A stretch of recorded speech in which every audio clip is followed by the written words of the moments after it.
नमस्कार दोस्तों, वाईआर इन्फॉर्मेशन में आपका स्वागत है। आज जिस वीडियो में वैकेंसी के बारे में हम बात कर रहे हैं, हम इंडियन कोस्ट गार्ड के वैकेंसी के बारे में बात कर रहे हैं। ये एक बेहतरीन वैकेंसी निकल के आई है युवाओं के लिए। तो इसके बारे में हम आपको ये पहली जानकारी दे देता हूं कि यह वैकेंसी 3 पोस्ट पे निकाली गई है, जो कि एक पोस्ट का सिर्फ योग्यता 10वीं पास रखेगी। अगर 10वीं पास है तो आप इस फॉर्म को अप्लाई कर पाइएगा। दूसरी पोस्ट के लिए सिर्फ 12वीं पास में रखी गई है। अगर 12वीं पास होंगे तो आप इस दूसरे पोस्ट के लिए अप्लाई कर पाइएगा। और एक पोस्ट के लिए सिर्फ डिप्लोमा पास रखी गई है। तो हम आपको पूरी जानकारी बताएंगे कि कौन सा पोस्ट के लिए कितना सीट रखी गई है, और ये भी बता देंगे कि किस कैटेगरी में और कौन सा ब्रांच में या 10वीं पास पर का कौन सा पोस्ट है उसमें कितना सीट दिया गया है। इसके बारे में आपको पूरी जानकारी हम बताएंगे। तो चलिए सबसे पहले आपको ये बता देता हूं कि ये जो वैकेंसी निकल के आई है कि इंडियन कोस्ट गार्ड की तरफ से ये वैकेंसी निकल के आई है, इसके बारे में हम सबसे पहले आपको बताना चाहता हूँ। तो इम्पोर्टेंट डेट का सबसे पहले बात कर लेते हैं। तो इम्पोर्टेंट डेट का बात करें तो आपका जो एप्लीकेशन स्टार्ट हो गया है 8 सितंबर 2022 से आपका एप्लीकेशन स्टार्ट हो गया, और आपका लास्ट डेट दिया गया है 22 सितंबर 2022। मतलब 22 सितंबर 2022 तक आप फॉर्म को फिल कर पाइएगा। लास्ट डेट आपका फी पेमेंट का 22 सितंबर ही रखा गया है, और आप जल्द से जल्द इस फॉर्म को अप्लाई कर लीजिए। उसके चलिए आपको एडमिट कार्ड के बारे में बता देते हैं। एडमिट कार्ड का भी कोई डेट नहीं निकाली गई कि आपका एग्जाम कब आने वाला है, और ना ही एग्जाम डेट दिया गया है। जल्द ही आपका सारा चीज़ ये डिटेल आ जाएगी। और एप्लीकेशन फ़ी का बारे में हम आपको बता दूं तो एप्लीकेशन फ़ी यहाँ पे देख लीजिए। अगर जनरल ओबीसी EWS से आप बिलोंग करते हैं तो 250 रुपया लग रही है, और अगर SC ST से हैं तो आपको 0 रुपया लग रहा है। ये ऑल ओवर द इंडिया के लिए, आप कहीं से बिलोंग करते हैं, इंडियन हैं, तो आप इस फॉर्म को अप्लाई कर पाइएगा।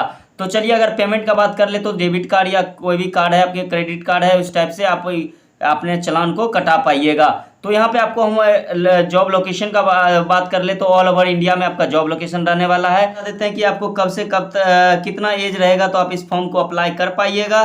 तो यहाँ पे देख लीजिए, जैसे कि आप मिनिमम यहाँ पे 18 ईयर्स रखा गया, और मैक्सिमम एज आपका 22 ईयर्स रखा गया है। आपका बोर्न आप जब जन्म लिए हैं 1 मई 2001 के बीच से लेकर 30 अप्रैल 2005 तक अगर बीच में आपका जन्म है तो आप इस फॉर्म को अप्लाई कर पाइएगा।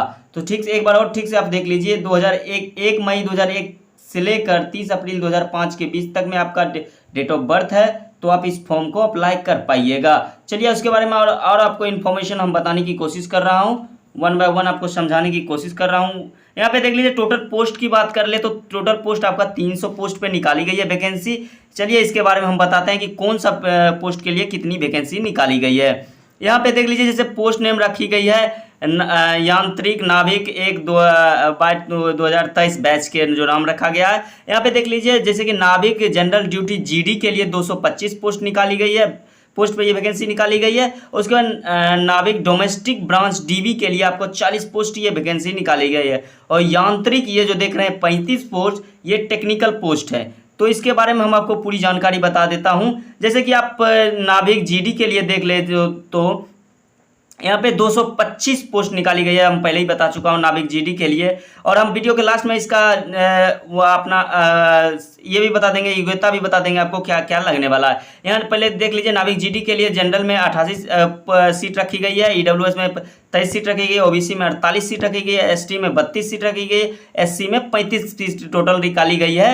और उसके बाद यहाँ पे जैसे देख लीजिए कि नाविक DB के लिए जो पोस्ट निकाली गई है, 40 पोस्ट पे ये वैकेंसी निकाली गई है। नाविक DB पोस्ट आपका जनरल में 16 पोस्ट दिया गया, EWS में 5 पोस्ट दिया गया, OBC से बिलोंग करते हैं 10 पोस्ट दिया गया, ST में आपका 6 पोस्ट दिया गया, SC में 3 पोस्ट दिया गया।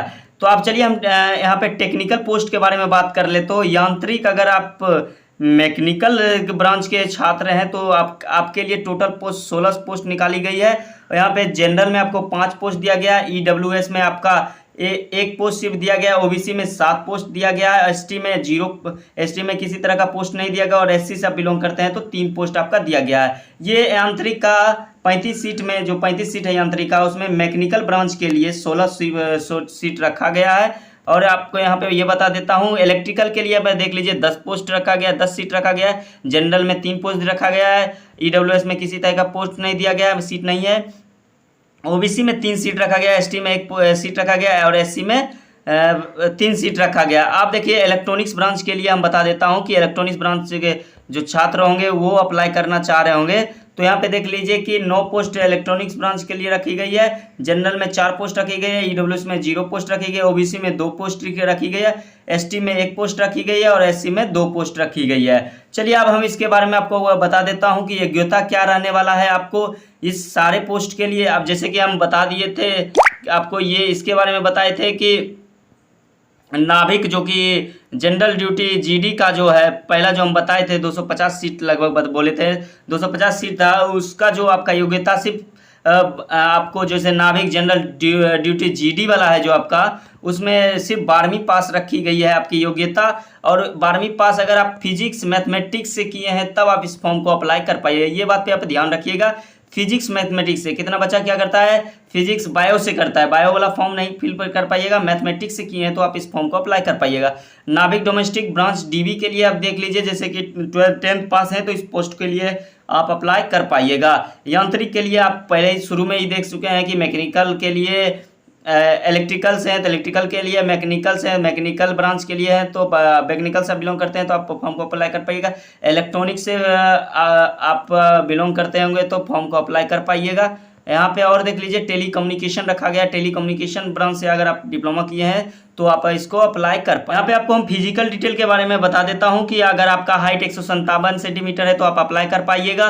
उसके बाद आपका चेस्ट मिनिमम रखा गया है 5 सेंटीमीटर एक्सपेंशन होना चाहिए, मतलब कि आपका चेस्ट नापी गई जाएगी, उसके बाद नापने के बाद आपको 5 सेंटीमीटर तक फुलानी पड़ेगी। उसके बाद आपका वेट आपका अकॉर्डिंग किसके अकॉर्डिंग रखा जाएगा, आपका हाइट और एज के अकॉर्डिंग आपका रखा जाएगा। आपका बाल का रख दे तो नॉर्मल बाल आपका रहना चाहिए, ईयरिंग टाइप का नॉर्मल रहना चाहिए, तो आप इस फॉर्म को अप्लाई कर पाइएगा। फिजिकल फिटनेस का बारे में बता देता हूं तो रनिंग आपका 1.6 किलोमीटर मतलब 1600 मीटर है, 7 मिनट में आपको दौड़ना पड़ेगा। उसके बाद स्क्वाट अप्स, ये उत्थक बैठक जिसको कहा जाता है 20 बार आपको करना पड़ेगा। पुशअप्स 10 बार करना पड़ेगा। तब सिलेक्शन प्रोसेस हम आपको बता देते हैं। आपका रिटन टेस्ट होगा, सिलेक्शन आपका रिटन टेस्ट पे पहला लिया जाएगा, उसके बाद फिजिकल टेस्ट आपका लिया जाएगा, उसके बाद मेडिकल टेस्ट लिया जाएगा।